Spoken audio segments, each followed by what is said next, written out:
네, 범죄 사건이 이면에 감춰진 진실을 파헤쳐 봅니다. 도작가의 사건 수첩 시간인데요. 판사 출신 변호사이자 추리 소설가이신 도진기 작가 모셨습니다. 어서 오십시오, 작가님. 안녕하세요. 한 주 잘 보내셨죠? 예, 비 오는 아침인데 오시는데 뭐 애먹진 예, 않으셨고요. 괜찮았습니다. 네, 네. 지난주에 이제 첫 방송, 그러니까 그 전에 한번 이제 그 단발로 모신 적이 있었고 이제 고정으로 지난주에 이제 첫 방송을 보내드렸는데 휴대폰 6429님이 이런 문자를 보내주셨어요. 지난주에 방송 끝나고 나서 새 코너 정말 집중하게 만드네요. 추리소설 볼 때 사건 전개가 어떻게 될까 하는 기대와 답답함이 쑥 풀리는 느낌입니다. 이런 아, 문자를 보내주셨습니다. 아주 호평입니다. 예, 정말 좋은 말씀 감사드립니다. 이게 지금 청구세인 걸 알고 계시죠, 변호사님? 예, 더 열심히 하겠습니다. 좋은 내용. 예. 저도 뭔가 많이 기대하고 있습니다. 자, 오늘은 어떤 사건 이야기 한번 나눠볼까요? 예, 지난주에 그 뉴스에 보도됐는데요. 죽도 폭행을 무죄로 선고한 네. 사건이 있었죠. 네, 정당방위로 그렇죠. 판결해서. 이게 국민참여재판에서 이런 결론이 나온 거죠? 예, 그렇습니다. 이게 사실은 우리나라 이제가 이렇게 정당방위 인정이 굉장히 인색하거든요. 근데 이 사건 좀 이례적으로 정당방위 판결을 받았다고 해서 그게 보도가 됐는데요. 네.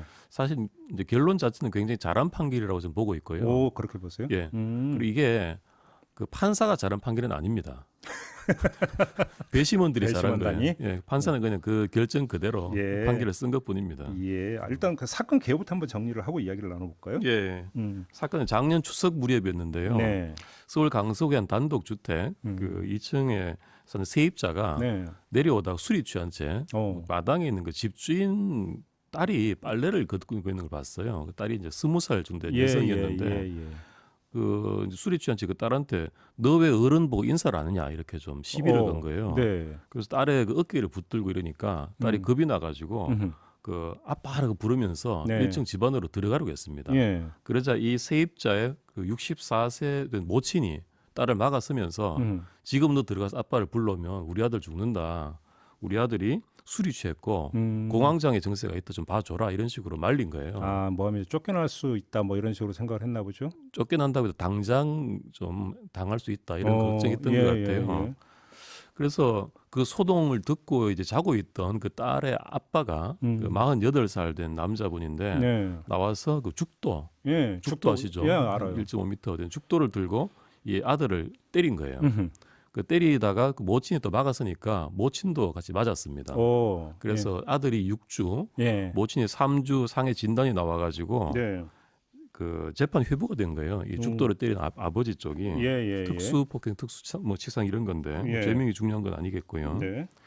참여 재판에서 이 죽도로 때린 남성은 정당방위다라는 주장을 했습니다. 네. 근데 배심원은 심리 결과 정당방위에 대해서는 의견이 갈렸어요, 사실은. 그래요? 예. 근데 이게 뭐냐면 예. 그 정당방위는 원래 처벌하지 않잖아요. 그렇죠. 그 정당방위를 넘어서면 좀 과도하다라고 판단이 되면 처벌하는 건데. 항상 문제는 거기에 있죠. 그렇죠. 네. 넘어섰냐 안 넘어섰냐. 그렇죠. 예. 근데 넘어섰을 수 있다. 넘어섰다 하더라도 우리 법에 또 이런 특칙이 있습니다. 야간이나 기타 불안한 상황에서 공포, 경악, 흥분으로 인해서 폭행을 했을 때는 벌하지 않는다. 아, 약간 과하다 하더라도. 예, 약간 예외적인 조항인데 네. 죄송합니다. 네. 이것도 일종의 정당방위라고 생각하시면 됩니다. 어허. 예, 이것도 정당방위를 인정하는 조항이고요. 예. 이 조항에 해당된다라고 해서 이 남성에 대해서 무죄를 선고한 거예요. 정당방위다. 예. 예. 이제 여기서부터 이제 그 오늘 이야기를 좀 시작을 해야 될 것 같은데 저는 이 정당방위하면 이제 가장 먼저 떠오르는 게 몇 년 전에 있었던 이런 빨래 건조대 사건이 있지 않았습니까? 예. 그게 2014년일 거예요. 네, 그쯤 될 도둑 거예요. 뇌사 사건으로 유명한 사건인데 저는 빨래 건조대 사건이라고 도둑 대사 사건. 예. 예, 그때는 이제 그 빨래 건조대였고 네. 이번 사건에서는 죽도였던 점이 좀 그렇죠. 다르지만요. 네네네. 그때도 이 20대 남성이 그 피고인이었는데 예. 집에 들어와 보니까 도둑이 집을 뒤지고 있는 거예요. 그러게요. 그 주먹으로 도둑 얼굴 때려서 넘어뜨립니다. 예.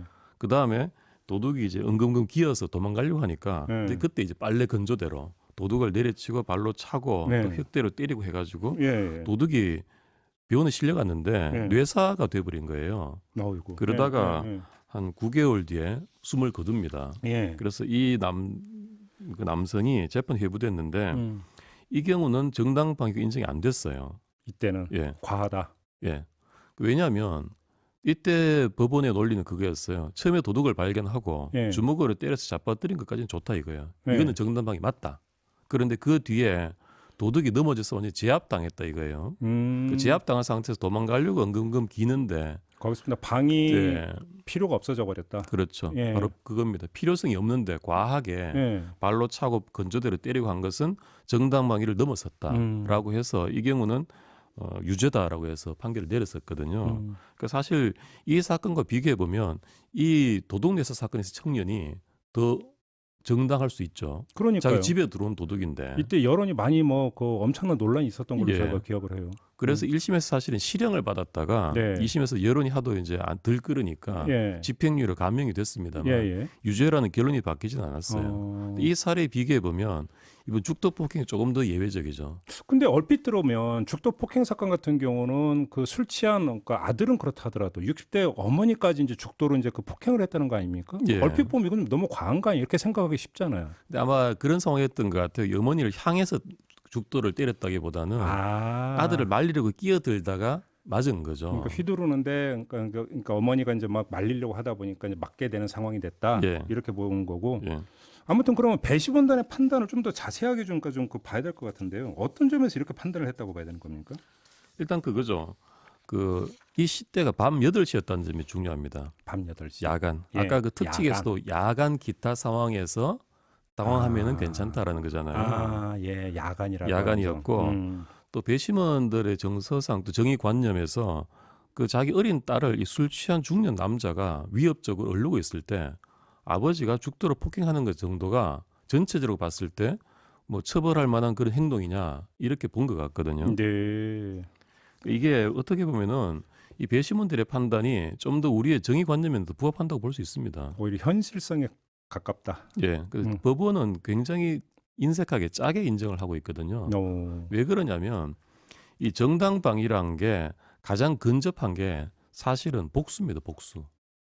아, 약간 비슷하지만 좀 달라요. 무협지에서는 내 아버지를 죽인 원수 이런 복수 얘기하는 거죠. 그렇죠. 예, 예, 예. 그러니까 이게 정당방위로 폭행을 가했느냐라는 것하고 그 좀 복수심에 폭행했느냐고 좀 구분이 애매할 수 있거든요. 사실 그거는 참 진짜로 딱 구분짓기가 힘든 부분 아닌가요? 예, 그래서 이제 외피적인 어떤 징표로 판단하는데 징표를 어떻게 판단해요? 그 상대방의 공격이 끝났으면 예. 더 이상 하지 말라는 거예요. 예. 끝나기 전까지는 피하기 위한 행위로서 어느 정도 정당성을 부여할 수 있는데 예. 공격이 끝난 다음에 또는 제압당한 다음에 예. 가하는 공격은 그 복수에 가깝다. 입상 수도 후에 내려와서 하는 복수는 그 안 된다 이런 거죠. 그렇죠, 바로 그거죠. 시간이 좀 가깝다 뿐이지 예. 뭐가 다르냐는 거예요. 예. 뭐 그런 논리입니다. 뭐 적절한지는 떠나서. 예. 근데 저는 지금 그 말씀을 듣다 보니까 궁금한 게 정당방위의 주체가 예. 그러니까 예를 들어서 내가 지금 위협을 당하고 있는 내가 하는 거는 그러니까 당연히 그렇게 생각할 수 있는데 아버지는 그러니까 직접적으로 위협을 당한 당사자는 아니잖아요. 예. 이런 경우도 성립이 되는 거예요. 성립합니다. 정당방위 요건이 예. 자기 또는 제3자의 위난을 피하기 위하여라고 돼 있거든요. 그렇게 돼 있어요. 예. 예. 그래서 제3자의 위급한 상황도 포함이 되는 거고요. 그러면 지금 그 작가님께서는 이 판결 같은 경우 상당히 오히려 그러니까 현실적인 정의관념에 부합하는 제대로 된 판결이다 이렇게 보시는 겁니까? 예. 왜냐하면 이 정당방위 제도라는 것이요, 사실 우리 정의관념에 부합하는 결론을 내기 위해서 만들어진 제도거든요. 분명히 상대방을 폭행한 것이지만 법 위반이죠. 하지만 실질을 봤을 때 피하기 위한 행위고 우리 정의관념에 부합한다고 해서 처벌하지 않는다는 건데 네. 그동안 법원이 굉장히 좁게 인정해 왔어요. 왜 그러냐면 이 법에 있어서는 이 정의 말고도 또 하나의 그 중대한 가치가 있습니다. 어떤 건데요? 질서죠, 질서. 그렇죠. 예를 들어서 정당방위를 너무 폭넓게 인정해 버리면 법보다 주먹이 먼저 가는 그렇죠. 이런 현상이 만연될 수 있다. 예, 그리고 정당방위가 가장 좀 이웃하고 있는 폭행 내지 사적 복수, 네. 그 사적인 제재를 인정해 버릴 수가 있다는 위험성, 예. 또 이게 폭력이 만연할 수 있다라는 그런 불안감 이런 것들이 어떤 판사, 법률가들의 발목을 잡고 있는 거예요. 근데 사실은 개별 사건에서는 거기에 휘말려 들어간 당사자는 굉장히 억울할 수 있습니다. 근데 이 이야기를 하다 보니까 갑자기 저는 미국이 궁금해지는데 제가 영화에서 보면 막 그 정당방위 총 쏘고 막 이러잖아요. 예. 미국 같은 경우는 이 판결이 그러니까 흐름이 어때요? 미국이 정당방위를 가장 좀 넓게 인정하는 축에 속합니다. 그렇죠. 예. 기본적으로 그 캐슬 독트린이라고 해가지고 자기 집안에 들어오면 거의 무한정 인정하는 수준에 가깝습니다. 아, 총쏴 죽여도? 예, 예. 직접 위해를 안 가 있는데도 그러니까 창문 따고 들어오는 순간에 총 쏴도 그럼 정당방위로 인정이 됩니까? 그 정도까지는 아니지만 약간 위협적인 예. 그런 상황이 연출이 돼야 되겠죠. 예. 그다음에 그게 확대돼 가지고 스탠드 유어 그라운드라고 해가지고 예. 길 가던 도중에라도 예. 누가 습격을 당하지 않습니까? 예. 그 우리나라 정당방 이론에서라면 도망가든가 아니면 막고 있어야 돼요. 반격하면 안 됩니다. 좀 무리하죠 사실은. 근데 예. 미국 원칙에서는 스탠드 유어 그라운드는 땅에 서 있으라는 거예요. 도망갈 필요 없어. 맞서서 총을 쏴도 돼라는 원칙인 거예요. 그래서 미국에서는 좀 폭넓게 인정이 되는데 아무래도 총기가 허용이 되고 있고 또 다인종 사회다 보니까 조금 이런 원칙이 확대되고 있을 겁니다. 이 정당방위 관련해서 그러니까 좀 그 해외에서 유명한 어떤 판례가 있습니까? 미국 사례인데요. 네. 이번에 우리가 이 정당방위가 왜 이렇게 좁냐라고 이제 말씀들 많이 하시는데 미국에 또 그 반대 상황이 있었어요. 어떤 상황인데요? 그 트레이븐 마틴이라는 소년 사건인데 네. 이게 굉장히 미국 사회를 정말 들끓게 만들었던 예. 그런 사건이에요. 예. 이 짐머만이라는 백인 플로리다 그 자경단원이 있었어요. 근데 야간에 편의점에서 그 후드티를 입고 나오는 소년을 쫓습니다. 제가 무슨 물건을 훔쳐 나온 게 아닐까라고 해가지고요. 선입견에 기초해서. 예. 네. 그 소년이 이제 트레이븐 마틴이라는 흑인 소년인데 쫓다 보니까 격투가 벌어져가지고 네. 결국 이 백인 짐머만이 트레이븐 마틴을 총을 쏴서 죽입니다. 격투 끝에. 예. 예. 근데 그 배심 재판이 열려 가지고요. 무죄를 받았어요. 정당방위라고 해서. 그래요? 예. 그러니까 이게 흑인 사회가 들끓었죠. 예. 후드티 입었으면 뭐 총 쏴도 좋냐 이런 식으로 막 이제 플래카드 걸고 초대형 소요가 일어났었거든요. 근데 이런 걸 보면 또 정당방위를 너무 넓게 인정해도 그 우려하는 바대로 약간 사회적인 그 안정, 질서 이런 점에 있어서 좀 위협이 되는 부분도 있습니다. 근데 그 짐머만이라고 하는 사람 입장에서 보면 격투 끝에 총을 쏜 거잖아요. 그렇죠. 그럼 그 한정된 범위에서만 놓고 본다면 정당방위로도 볼 수 있는 것 아니냐라는 얘기가 나올 수 있는데 예. 또 사실은 그 도발은 짐머만이 한 거잖아요. 그렇죠. 선입견을 갖고 쫓아간 거니까. 예. 야, 이거 좀 헷갈리네요. 그렇게 이게 보면. 흑인들의 어떤 감정을 건드렸죠. 결국은 무고한 아이를 죽인 거지 않습니까? 그러니까요. 예. 예. 이게 이 플로리다 주가요. 범죄율을 낮추겠다라는 모토를 내걸고 네. 2005년에 이 스탠드 유어 그라운드라는 원칙을 도입을 했어요. 근데 통계를 내보니까 오히려 살인 범죄율이 훨씬 높아졌습니다. 그래요? 예, 그런 또 역설이 있기 때문에 예. 좀 신중할 필요도 있긴 있어요. 자, 그러면 오늘의 좀 결론을 좀 내려야 될 것 같은데 미국의 이런 경우, 그러니까 지금 부작용, 역작용이 나타나고 있는 거잖아요. 조금 전에 말씀하신 거에 따르면. 그렇다고 해서 또 그러면 그 정당방위를 너무 그러니까 폭좁게 해석해 버리면 또 그러니까 현실에 부합하지 않는 부분들도 있고. 예. 솔로몬의 지혜는 어떤 겁니까 이럴 때? 그러니까 이게 예전에는 우리 법원이 굉장히 좁게 인정했습니다. 근데 이게 그 상황이 많이 바뀐 게요. 네. 그런 이유가 있습니다. 둘이 엎치락뒤치락 싸우고 있으면 예. 누가 먼저 공격했고 누가 방은지를 잘 모르잖아요. 그렇죠. 나중에 뭐 진술만 가지고는 재연도 안 되고. 예. 그런데 이제는 CCTV가 있어요.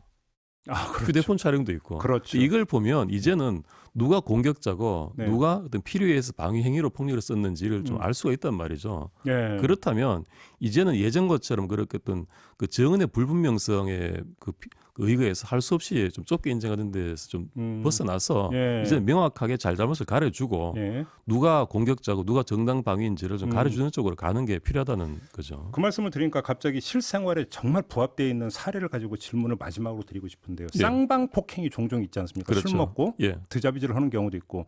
근데 쌍방 폭행이라다가도 누가 먼저 나를 때려가지고 맞서서 그러니까 폭행하는데 왜 그러면 그건 정당방위가 아니라 쌍방 폭행이 돼버립니까? 그러니까 그런 경우에 보통 싸움의 경우에는 예. 정당 방위를 전혀 인정을 안 합니다. 지금 말씀드렸듯이 싸웠을 때는 나중에 예. 서로 뭐 정은이 서로 다 다르잖아요. 네. 누가 먼저 때렸느니 누가 뭐 했는 이런 그 말이 그 설왕설래 하기 때문에 예. 못 가리겠는 거예요. 이건 그냥 그 방위가 아니라 싸움입니까? 그렇게 보는 겁니까? 그렇죠. 싸움으로 봐버리는 거죠. 그러니까 예.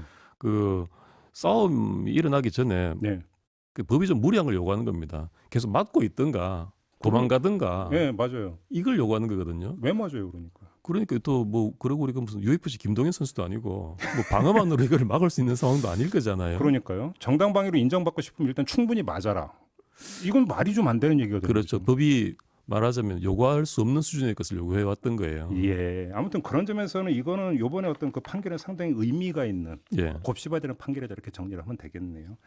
알겠습니다. 자, 오늘 말씀은 여기까지 듣도록 하죠. 도진 기자과 함께했습니다. 고맙습니다. 예, 감사합니다.